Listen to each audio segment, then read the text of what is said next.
Greetings and bienvenue, Midnight Crew. Thank you for returning to this broadcast, and welcome to new viewers joining us for the first time.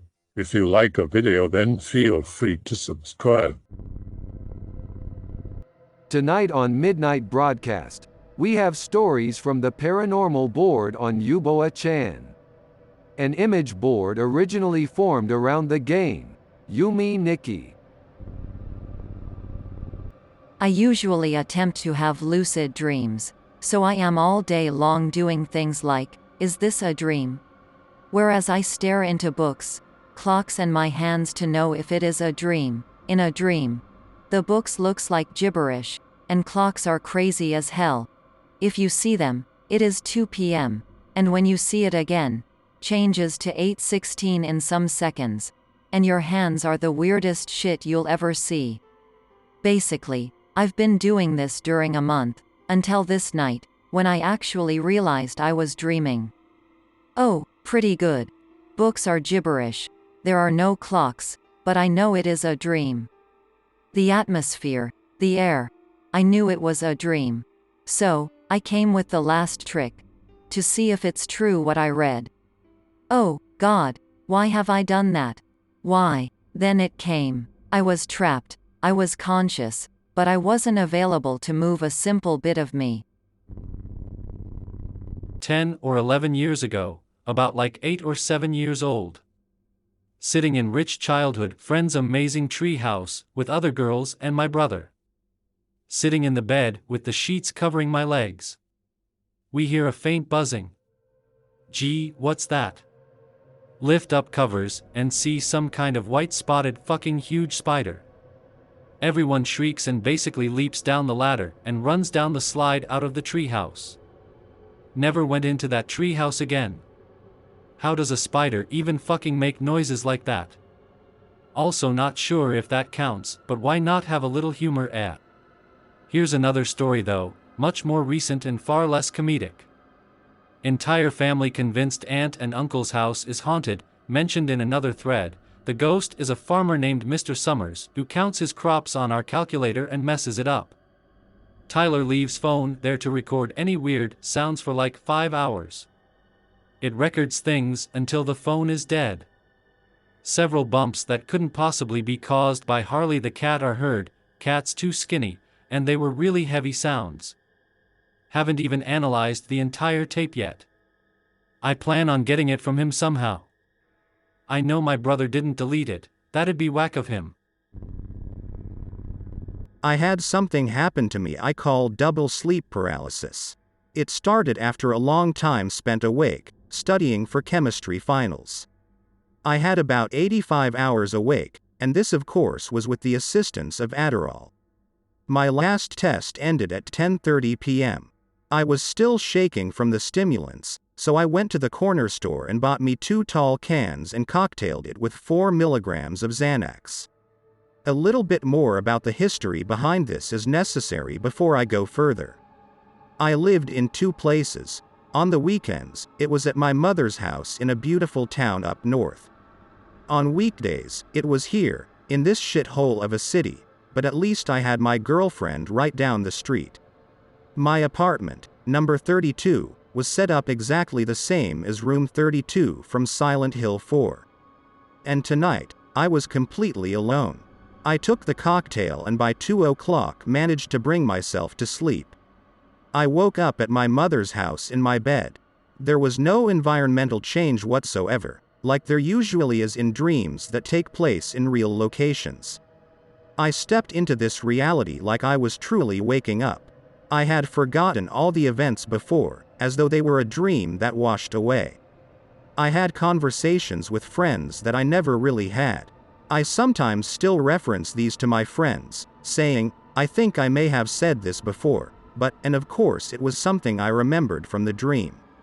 I went into my bed, and fell asleep again. I had a dream that was sort of psychedelic, and usual to the dreams I can remember. I woke up, in my bed at my mother's house, unable to move at all.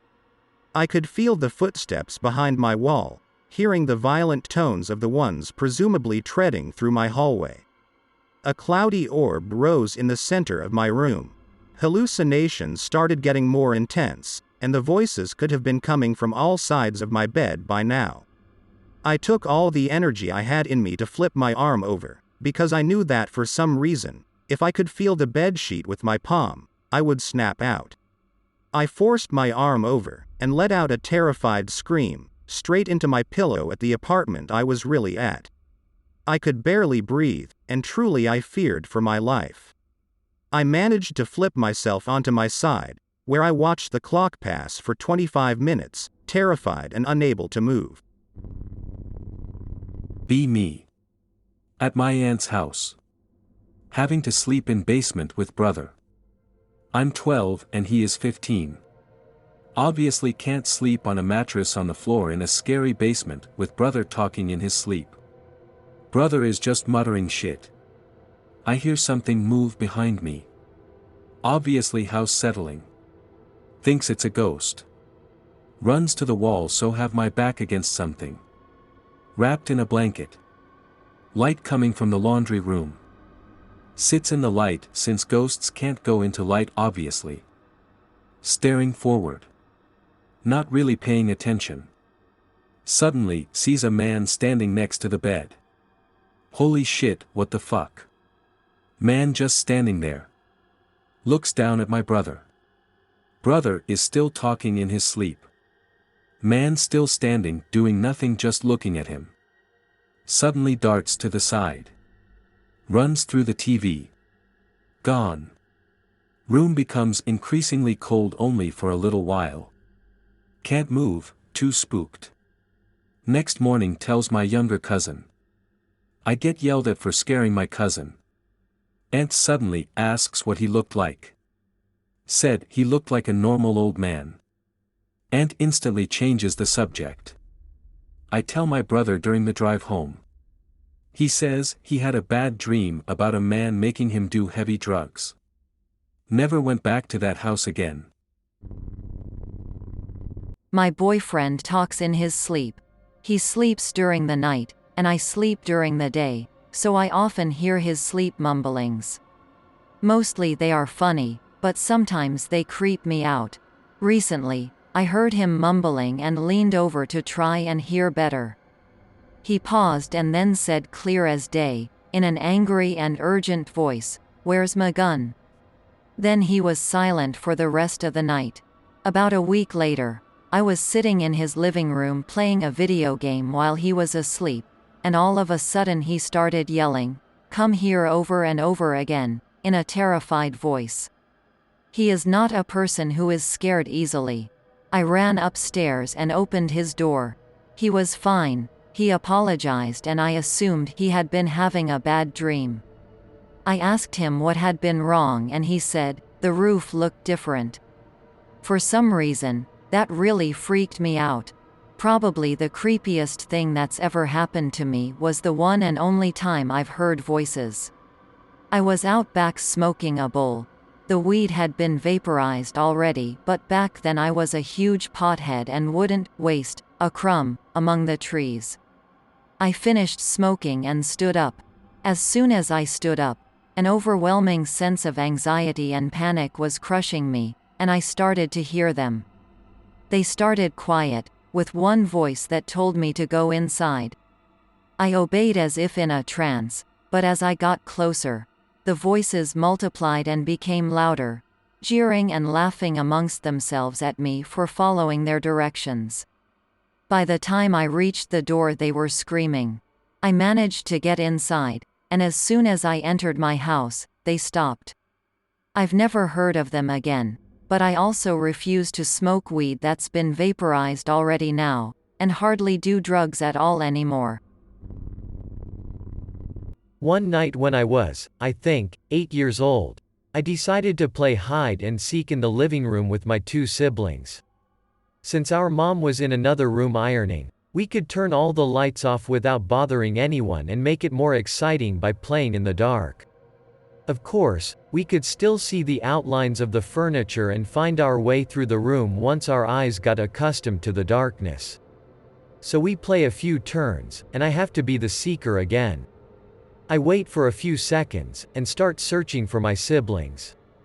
By the sofa I see a person crouching, and assuming it's my brother, I yell his name and go grab him, but instead my hands just pass through his silhouette. The apparition looked at me, then turned to the left, stood up, made a walking movement and disappeared mid-step. Naturally, I got spooked to hell and immediately went for the TV, which was the nearest light source. My brother was on the other side of the room. I named this apparition Civi Coben, thinking it meant something like the gray dude, Coben being a funny word for person or human. But unbeknownst to my 8-year-old self, it actually means the Grey Sheepherder.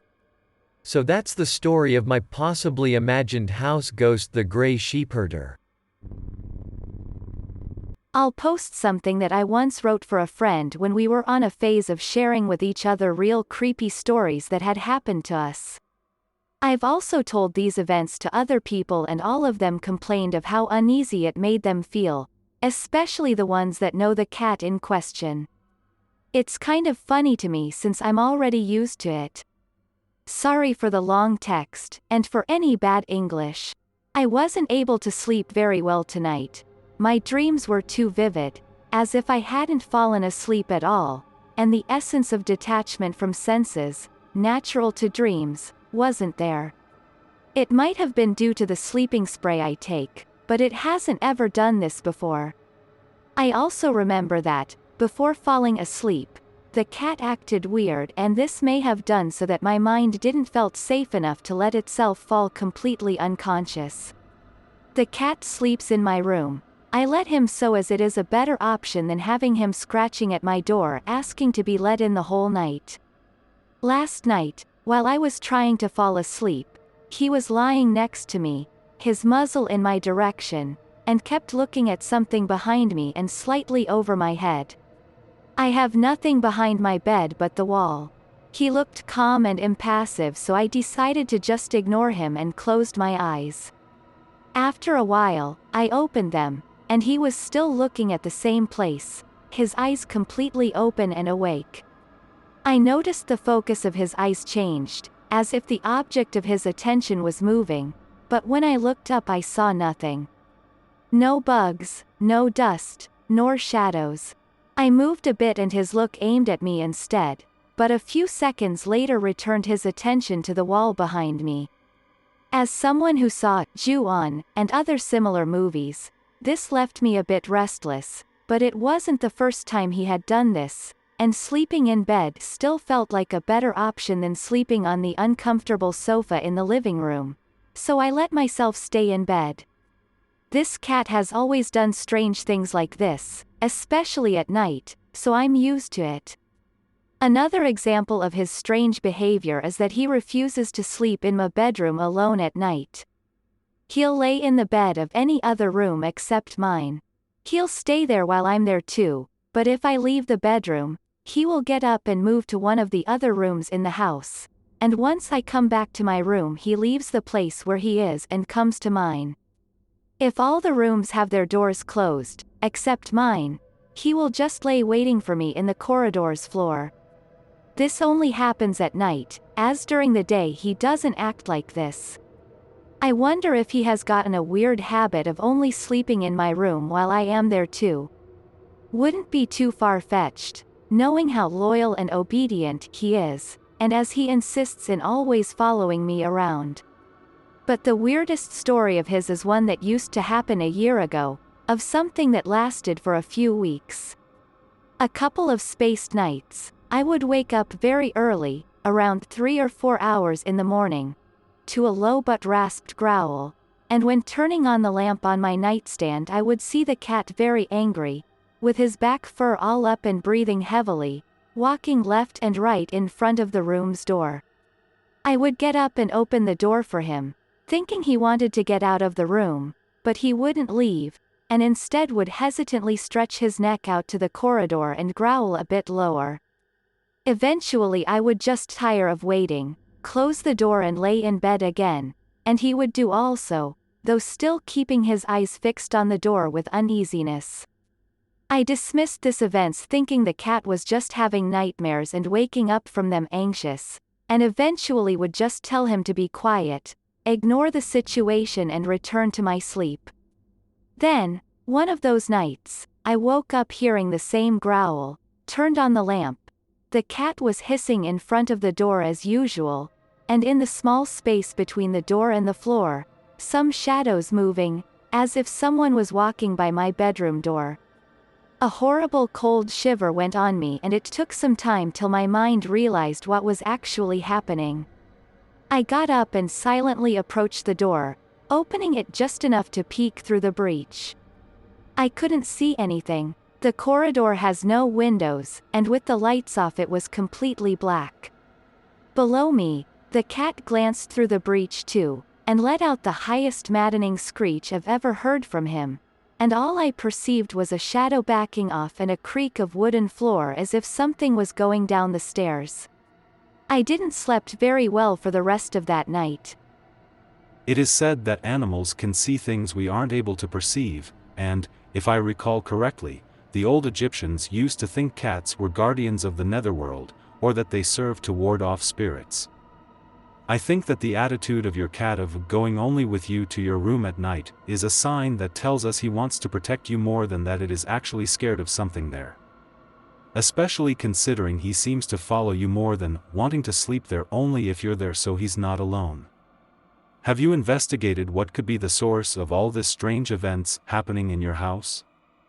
Animals would normally be on guard against the unknown, but something as radical as mounting a camp in front of the door seems a bit extreme for a normal case.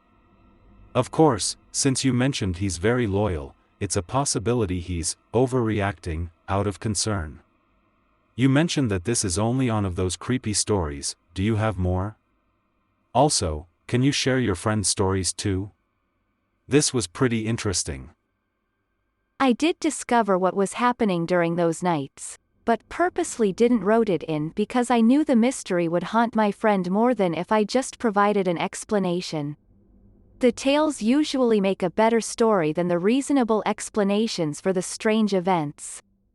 The morning after I searched around the house and found the small window in the laundry room open. I suspected something must have entered through it, and that night, past midnight, I stayed awake waiting near the stairs, and around 2 or 3 in the morning, a big black cat came climbing them. After seeing me he ran down, went to the laundry room and left through the open window. Apparently my mother would sometimes leave that small window open at night, and each of those nights, this big cat would come inside the house. However, this cat is known here in the neighborhood for his violent behavior.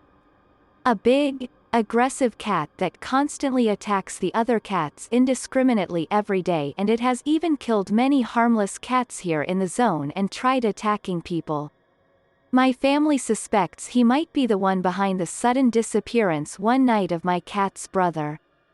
So yes, my cat was overreacting, but still it is understandable as in his perspective, a murderer had intruded his home at night, while his owners were asleep, and the bedroom's door was the only thing separating him from a cruel fight. At least it provided a good story to creep my family and friends. As for the rest of his eerie behavior, that hasn't changed, and I haven't found out why he acts that way. But I suspect the wall watching might be him hearing any cables, water, or gas working inside the walls. I don't know if there are any of those in the wall behind my bed. I do have more, but I don't know if they fit here in this thread as much as the one before. They are mostly just strange experiences, like weird dreams, sleep paralysis, and hallucinations due to nyctophobia. As for my friends, she told me most of them verbally and I don't remember them well enough to write them down. My memory is kind of messy. It has been a long time, but I'll leave some more stories here that I can manage to remember, at least the ones that feel more fitting. Sorry for the long delay in posting them. The event in this story didn't happen to me, but instead to my mom. She told me this one together with some others one late night when we were talking about weird dreams. I'll try to write it as better as I can remember it. One time, when she was a teen, she went to a friend's house to spend the night. That night it would be with them a cousin of her friend that my mother didn't know very well. They had to sleep in the same bedroom, a room in the house that had 2 beds. My mother stayed in the single bed, while her friend and her cousin shared the double bed. Nothing unusual happened and the 3 fell asleep without any problem, till, already late at night, my mother woke up. It was sudden. Even though she is a light sleeper, didn't seem to be any reason for this early awakening. Not a noise, or light, or anything. Her mind just unreasonably thought a good idea to be alert instead of resting. The room was dark, she could barely see anything. Feeling tired, she turned in bed to try falling back to sleep, and was now facing the other girl's bed. It was so dim she could barely see them besides their shapes, so she didn't notice right away something off with them. There were 3 people on the bed instead of 2 now. There was a dark figure at their bed's farther side, leaning over her friend's cousin. My mother immediately froze, unable to think about anything else, and of even taking her eyes off the figure. She felt right away the scene seemed upsetting, unnatural. Once her eyes got used to the lack of light, she noticed it was an old woman, dressed in all black as a widow, with an arm stretched to the girl's head. Her hand was laid on her face, gently stroking it in a loving manner, motherly-like. The woman's expression seemed heartwarming, slightly smiling, but something about her gave the idea of the moment being drowned in melancholy.